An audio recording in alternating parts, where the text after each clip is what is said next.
c'è giustizia senza misericordia, il filo conduttore della veglia ecumenica tenuta a San Giovanni Battista a Chiavari a conclusione della settimana di preghiera per l'unità dei cristiani. Festa nella parrocchia di Sant'Antonio a Sestri Levante. Il vescovo ha conferito l'accolitato a Giovanni Ranieri. Il suo servizio, ha detto, è un dono per l'intera comunità. Educare alla responsabilità nell'uso del web. Dialogo sul tema dell'utilizzo dei social media a Lavagna è uno degli appuntamenti in calendario per il mese della pace. La dolcezza ottiene più della rabbia, dell'ostilità e del contrasto. È l'esempio di San Francesco di Sales che il vescovo ha chiesto di seguire durante la messa celebrata per i sordi del Tigullio. Monsignor Tanasini in ascolto degli operatori sanitari. In preparazione alla giornata mondiale del malato, domenica alle Giannelline a Mare, tutti coloro che prestano servizio in sanità sono invitati a condividere le proprie esperienze e riflessioni.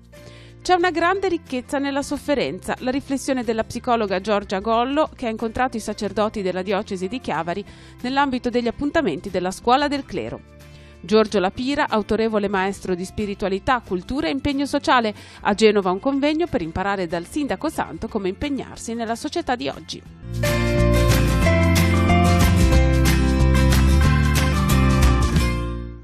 Benvenuti a Noi Chiesa, la nostra trasmissione dedicata alla vita della diocesi di Chiavari. Si è conclusa la settimana di preghiera per l'unità dei cristiani che nella nostra diocesi è stata celebrata con la veglia di preghiera nella chiesa parrocchiale di San Giovanni Battista a Chiavari. Cercate di essere veramente giusti, questo è il tema scelto per l'appuntamento di preghiera di quest'anno, la frase che ha fatto anche da filo conduttore alle riflessioni che sono state preparate proprio per l'appuntamento ecumenico ospitato a Chiavari. Il momento è stato animato dai rappresentanti delle varie confessioni cristiane presenti sul territorio del Tigullio e dal coro ecumenico. Vediamo.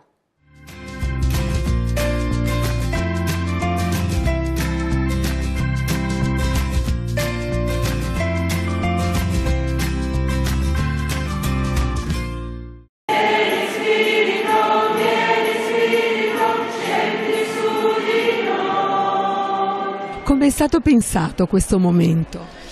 Ma ogni anno il momento della preghiera per l'unità nasce sempre da una proposta che viene pensata nel mondo da una comunità, quest'anno i cristiani dell'Indonesia.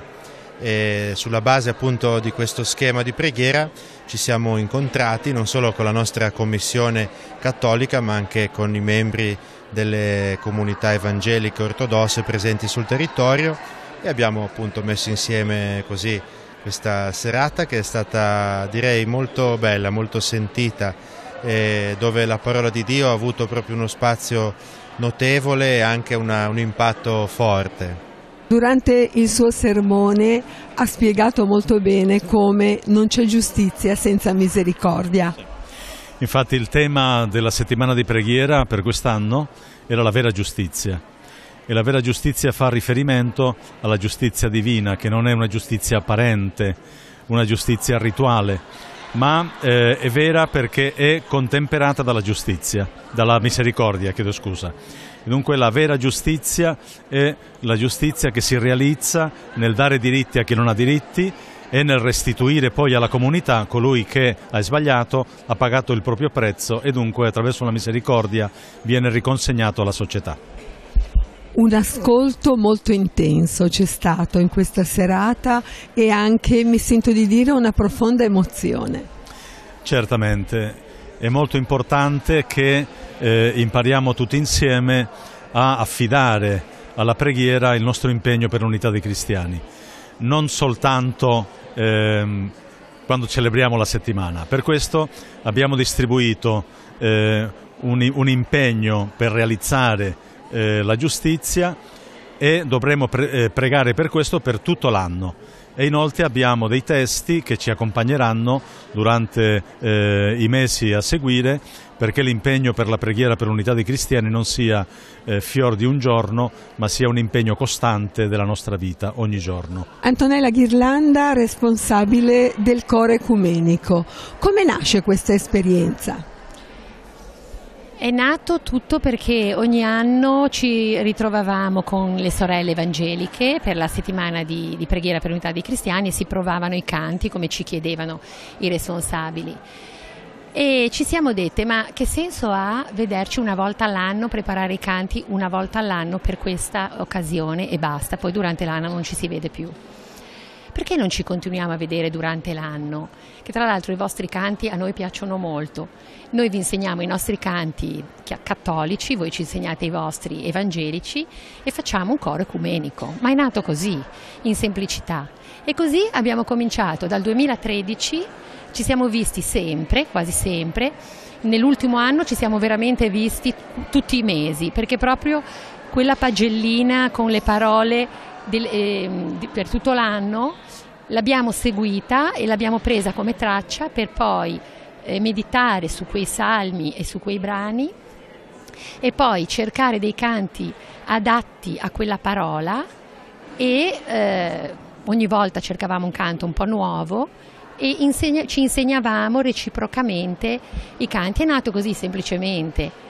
Ed è bello perché è composto da persone provenienti da tante realtà e da tante parrocchie della nostra diocesi e anche delle loro chiese, sia di Rapallo che di Chiavari. Quante persone sono più o meno quelle che partecipano all'esperienza del coro ecumenico?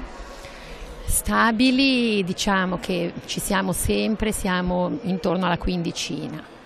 Stasera poi piacevolmente si sono aggregati alcuni della parrocchia qui ospitante e alcuni della parrocchia dove avevamo fatto la giornata l'anno scorso. Ci ha fatto molto piacere perché vuol dire che sono rimasti piacevolmente colpiti l'anno scorso e sono ritornati, e altri nuovi che stanno qui stasera. Io credo che sono intorno ai 40.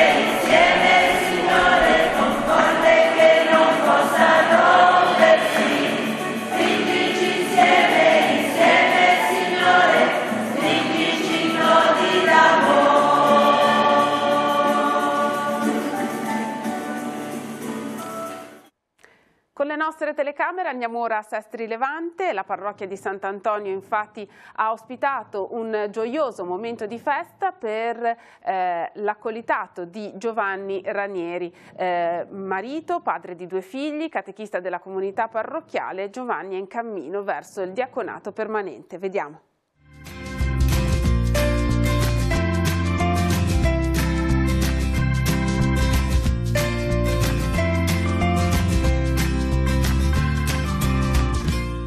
Parteciperà in modo particolare al ministero della Chiesa. Unità profonda e diversità bellissima sono le 2 facce della Chiesa profilate dal Vescovo nel conferire il ministero dell'accolitato a Giovanni Ranieri della parrocchia di Sant'Antonio a Sestri Levante. Nella Chiesa ha detto: siamo un corpo solo, ma ciascuno ha un dono e una ricchezza da portare. Giovanni è questo dono indistinto per la comunità, marito, padre di 2 figli, catechista, da domenica è accolito. Tra le altre cose può aiutare il celebrante durante la messa e portare la comunione. E allora oggi perché siamo in festa? Perché un membro di questo nostro corpo, di questa comunità, Giovanni, viene investito di un ministero.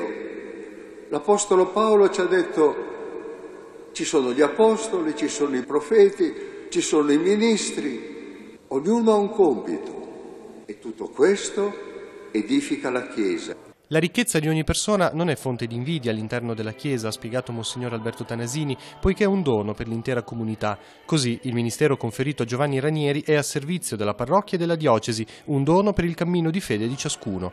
Il neoaccolito ha compiuto studi teologici ed è stato accompagnato da tante persone e dai diaconi permanenti del territorio. Attualmente faccio il catechista collaboro con il Consiglio Pastorale Cittadino per ambito e con il Consiglio Pastorale della parrocchia di Sant'Antonio e faccio lettore istituito.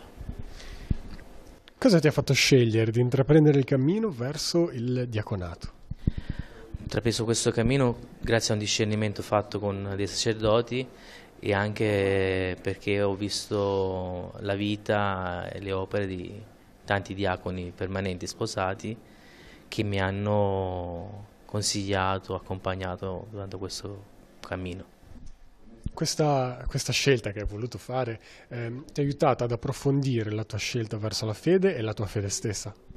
Sì, ho avuto l'opportunità per questo cammino di fare gli studi teologici e di frequentare dei sacerdoti che mi hanno guidato, indirizzato, e mettendomi anche a disposizione della comunità ho potuto conoscere le persone, ascoltarle, apprendere tanto dal loro modo di vivere la fede e quindi arricchirmi io nella fede. Cosa significa servire la Chiesa nel diaconato da una persona che è padre e marito? Come convivono questi due aspetti?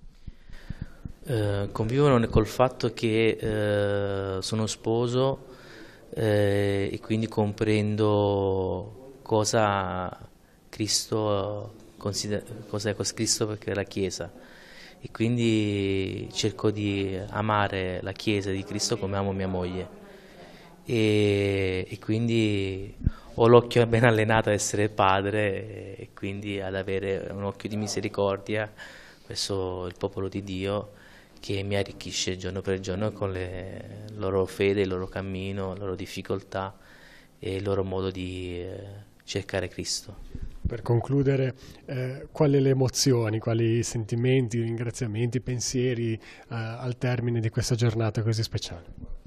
Ringrazio la mia comunità parrocchiale che mi ha accompagnato, che mi accoglie, che mi supporta, mi abbraccia in questo cammino, la mia famiglia che mi ha sempre dato affetto, amore e supporto, e poi l'emozione più grande è dare per la prima volta Cristo alla mia sposa, ai miei fratelli nella fede, e questo mi ha creato molta emozione.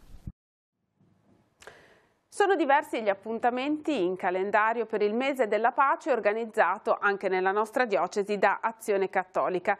Il primo degli appuntamenti è stato un ascolto, quello di Stefano Pasta, docente al Dipartimento di Pedagogia dell'Università Cattolica del Sacro Cuore di Milano, che ha affrontato l'argomento come sparlare nel web. In particolare si è affrontato il tema delle parole d'odio che spesso dilagano sui social media, ed è stato formulato un invito alla responsabilità nell'utilizzo di questi strumenti di comunicazione.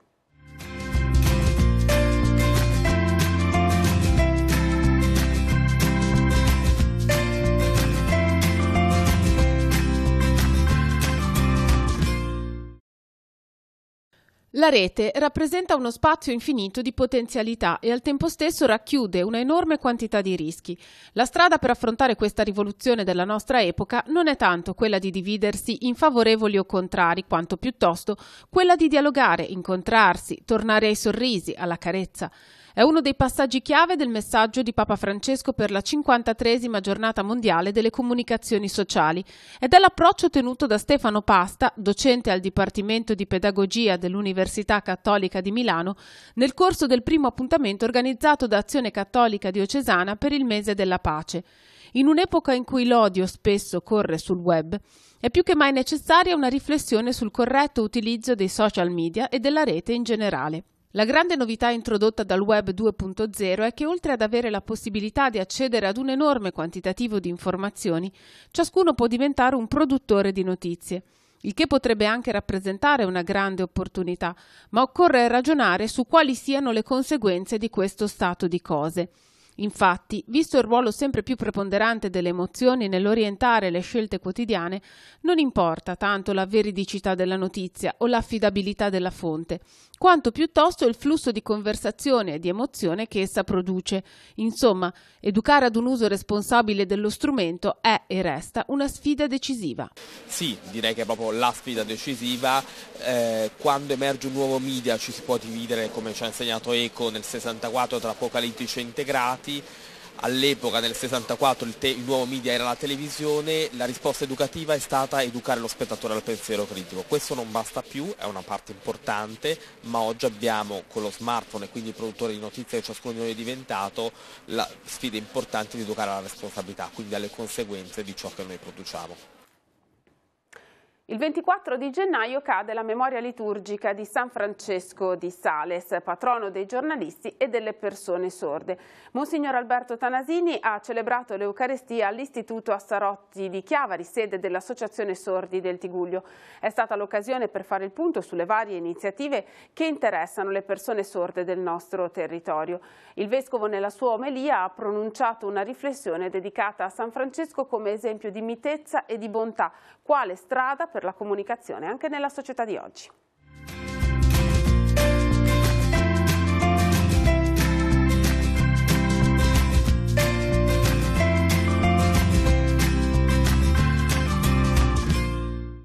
Con la dolcezza e la mitezza si ottiene più di quanto si possa fare con la rabbia, l'ostilità e il contrasto. È l'esempio di San Francesco di Sales, vissuto a cavallo tra 5 e 600 e che il vescovo di Chiavari, nella messa per i sordi del territorio, ha presentato come riferimento a cui aspirare. Siamo in un tempo in cui sembra che bisogna essere duri, aspri nei nostri rapporti.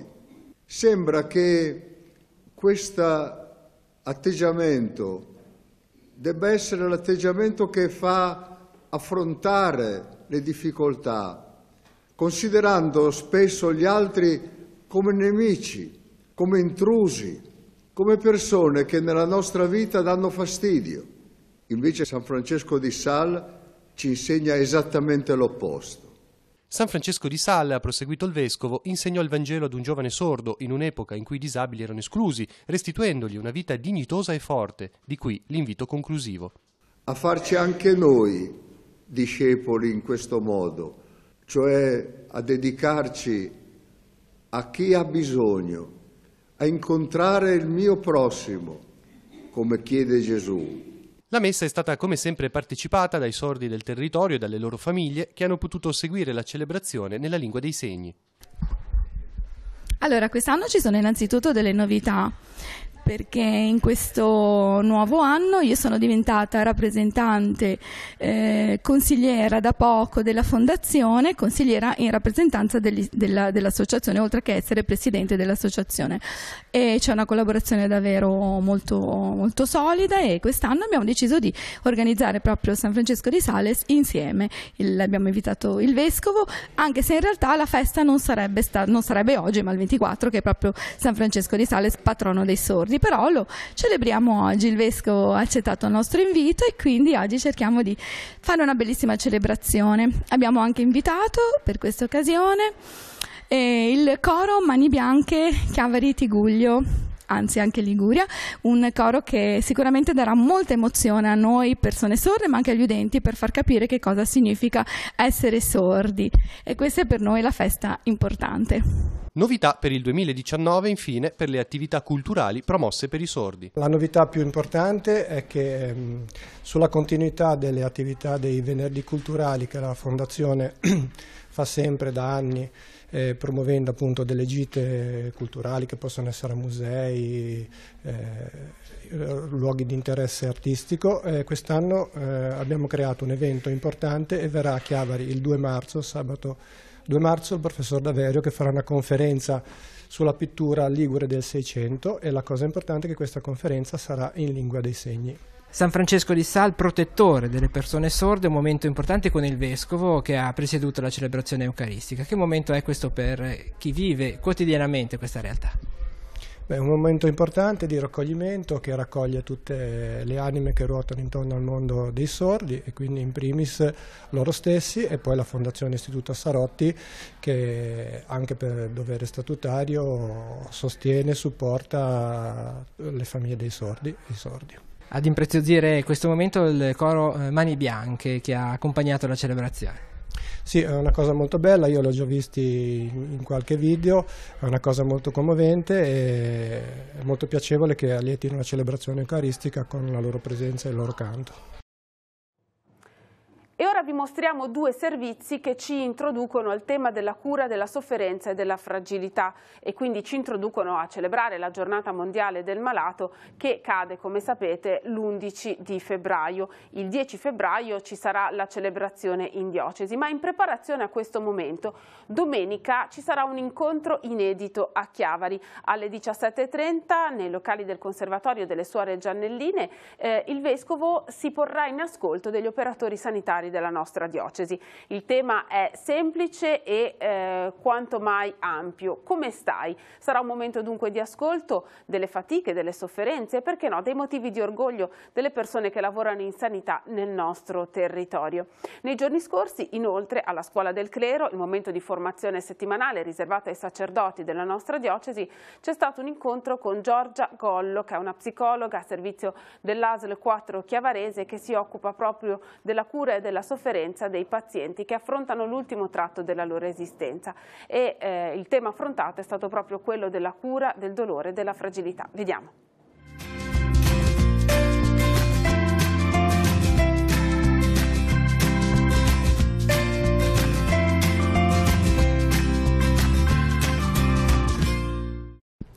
In vista della giornata del malato, la diocesi vuole dar voce agli operatori sanitari del territorio. Come nasce questa idea e qual è l'obiettivo? Ma più di una volta il Vescovo, anche in passato, mi aveva chiesto di organizzare un incontro con gli operatori sanitari. Discutendo, ragionando un po' insieme, ho detto sì, eccellenza, cosa vogliamo dirgli? Di cosa vogliamo parlare? Un tema etico piuttosto. Ma il Vescovo ha detto: ma no, io non ho tanto l'esigenza di andare a dire delle cose, voglio prima di tutto ascoltare. In qualche modo la pastorale anche prima di tutto è fondamentalmente un atteggiamento di ascolto verso gli operatori. E mi è molto piaciuta questa cosa, che ovviamente condivido di tutto cuore, e ci siamo chiesti con qualcuno come però poi tradurlo operativamente, e ci siamo detti che gli operatori sanitari chiedono anche per mestiere molto spesso, ma di cuore, alle persone come stanno. Un po' meno gli viene chiesto, e allora in questo così disponibilità ad avere un momento in cui c'è un ascolto, una disponibilità all'ascolto, siamo partiti proprio da questa domanda: come stai?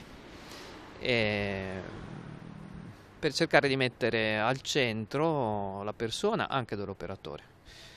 Prendersi cura degli altri è esigente, è impegnativo, è molto bello, può stancare anche molto, e quindi chiedere alle persone come stai ci sembrava bello. Ecco.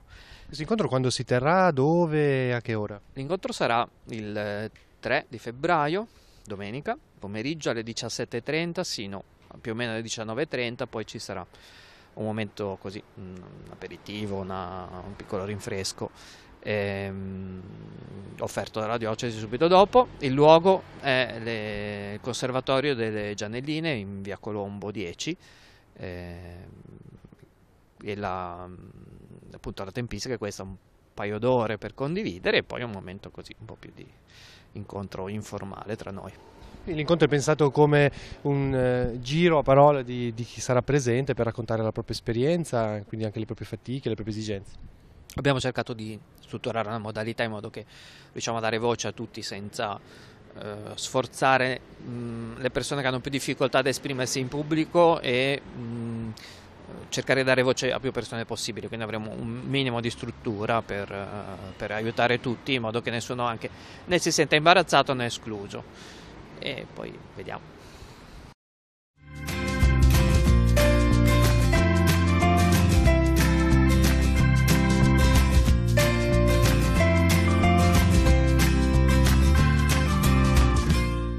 Di fronte alla fragilità la prima reazione è quella di scappare. Perché invece provare a stare dentro una fragilità? Quale restituzione di umanità è possibile? Allora, diciamo che la fragilità poi è quella che maggiormente ci può insegnare, mi viene da dire, nel senso che l'evitamento come meccanismo di difesa, anche quindi la fuga rispetto alla paura, rispetto alla fragilità, è anche una reazione comprensibile, ma è proprio nello sforzo di stare che noi mettiamo poi in atto e prendiamo contatto anche con la nostra umanità. Quello che accade anche nel reparto in cui io lavoro, che è quello di accompagnamento dei malati terminali, è proprio quello per cui ci rendiamo conto che nel momento in cui cui i familiari e anche noi operatori riusciamo a stare con la sofferenza dell'altro, quindi a non fuggire non solo fisicamente ma anche proprio con i nostri aspetti emotivi, riusciamo a tenerli lì. Questo permette una vicinanza. Io dico sempre il dolore avvicina molto più di quanto noi immaginiamo, sperimentiamo nella condivisione del dolore una vicinanza rispetto proprio alla vicenda umana, con la U maiuscola mi viene da dire, che ci permette di sentire veramente il contatto con gli altri, che poi dà un senso, no? Anche alla nostra vita, al nostro aspetto, al nostro dare amore anche. Prendersi cura e ascoltare la fragilità dell'altro, in che relazione sta con l'ascoltare e il prendersi cura della propria fragilità? Ecco, riprendendo un po' anche quell'evitamento come strategia di difesa o quella fuga rispetto alla fragilità, l'unico antidoto che abbiamo per non ascoltare, per non accogliere la nostra voglia di fuga è proprio quello di conoscere a fondo e di essere il più consapevoli possibile rispetto a noi stessi. Ascoltare porta inevitabilmente, ascoltare il dolore, ascoltare la fragilità dell'altro porta inevitabilmente a un suono rispetto a quelle che sono le nostre fragilità. Guardare la fragilità dell'altro ci mette in contatto con le nostre fragilità. Allora, laddove noi ci assumiamo anche un po' il rischio e la responsabilità nello stesso tempo di noi stessi e impariamo a conoscere quelle che sono le nostre reazioni, le nostre paure, le nostre fragilità, il nostro ascolto diventa assolutamente più autentico e più utile all'altro. Laddove invece scegliamo, come dire, di non ascoltare, ahimè spesso l'istinto ci porta un po' a farlo, allora la reazione di fuga diventa poi quella anche forse un po' l'unica possibile, perché il dolore dell'altro allora ci spaventa, perché rischia di essere quell'elemento che fa togliere il coperchio al nostro di dolore. Papa Francesco più volte sottolinea la cultura dello scarto del nostro tempo. La fragilità può essere oggi uno scarto possibile, può essere riscoperta invece come una risorsa e un valore? Ma assolutamente sì, io credo che anzi in realtà è proprio quello di cui abbiamo bisogno nella società di oggi, in una società in cui dai mass media, ai social network ancora di più, ma anche nell'educazione dei nostri ragazzi tendiamo a dare loro un'immagine sempre positiva, un orientamento sempre al fare meglio, sempre all'ottenere buoni risultati, in cui non c'è più uno spazio per la frustrazione, per il dolore, per la sofferenza. Allora ci alieniamo innanzitutto un po' da noi stessi e io credo che sia proprio attraverso invece la fragilità che abbiamo la possibilità poi anche di restituire un senso e un significato alla vita che altrimenti perdiamo. Nella società di oggi un po' c'è la tendenza, no, a mostrare le nostre vite un po' come una vetrina in qualche modo, e questo non ci permette più di metterci in comunicazione con quelle che sono le nostre sofferenze, che ci aiutano poi anche a guidare delle nuove scelte che ci portano verso un benessere, perché naturalmente tendiamo verso la felicità in qualche modo, ma possiamo arrivarci solo passando attraverso una sofferenza e guardando, mi viene da dire, quelle che sono anche le fragilità un po' della società di oggi. Penso ai deboli, penso agli emarginati, penso alla povertà, penso alla grossa tematica dell'immigrazione. Io credo che questo non vedere, non voler sapere ci renda poi in qualche modo più aridi, ma anche meno in contatto con noi stessi e quindi meno felici inevitabilmente.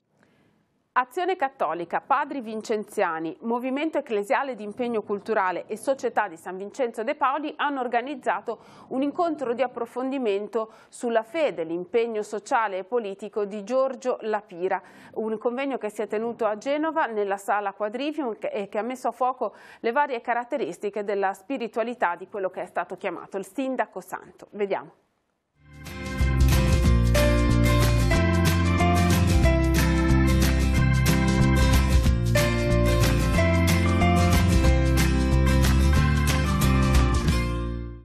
Recentemente Papa Francesco si è rivolto al mondo associazionistico italiano chiedendo un investimento di servizio nella politica, ma nella politica con la P maiuscola. Quanto Giorgio Lapira è stato un profeta di questa buona politica, che cosa ha da dire alla politica di oggi? Ma io credo che Lapira sia veramente la persona che ha espresso la politica con la P maiuscola, nel senso la politica come servizio, non per fare carriera, non per affermare la propria personalità, ma per mettersi al servizio della gente. D'altra parte Romano Guardini aveva scritto una cosa molto importante: il potere, se non è al servizio dell'uomo, asservisce l'uomo. Ecco, la politica è fatta per questa è una frase di Santa Caterina da Siena, proporzionare le mura della città terrestre a quelle della Gerusalemme celeste. Lapira è stato anche un grande uomo di fede. Come la spiritualità sosteneva l'impegno politico? Senza la fede di Lapira non si capisce nulla. Lapira è uomo di fede profonda ed è profondamente laico. La Pira non è un clericale, la Pira prende la sua responsabilità, la Pira dialoga con tutti coloro che possono accompagnarlo in un tratto della strada che vuole percorrere, ma nello stesso tempo conserva questa sua forte personalità, quella sua forte identità. Vi ho citato questa frase che lui ricordava spesso: gli animali senza spina dorsale hanno bisogno di circondarsi di un guscio. Certamente lui non aveva gusci, ma certamente aveva una spina dorsale veramente molto solida. Un invito anche per ogni laico a tenere sempre unite la fede e la vita. Sì, tenendo presente che la politica è un dovere di tutti i cittadini e in particolare dei cristiani. Non si può dire, non si dica quella frase così sciocca: la politica è una cosa sporca. Dobbiamo riuscire a pensare e a insegnare, specialmente ai giovani, che tra le possibili opzioni della loro vita c'è anche una militanza politica specifica all'interno delle istituzioni, all'interno dei partiti. Se non si ricomincia così, è difficile modificare la società. Nella festa della presentazione di Gesù al Tempio, i religiosi e le religiose della nostra diocesi celebreranno la giornata della vita consacrata. Sabato pomeriggio l'appuntamento è alle 17:45 nella Cappella Maggiore del Seminario per la Liturgia della Luce. Seguirà un breve tratto in processione verso la cattedrale di Nostra Signora dell'Orto, dove alle 18 inizierà la Santa Messa presieduta dal Vescovo. Al termine saranno festeggiati gli anniversari speciali di consacrazione. Ricordiamo inoltre che domenica torna l'appuntamento con la celebrazione dell'Eucaristia in diretta su Telepace. Questa settimana saremo al santuario di Nostra Signora dell'Olivo a Bacezza. La Santa Messa sarà trasmessa in diretta a partire dalle 9. Terminiamo così il nostro appuntamento settimanale con Noi Chiesa, il nostro viaggio alla scoperta della vita della diocesi di Chiavari. Grazie per averci seguito, ci rivediamo la prossima settimana.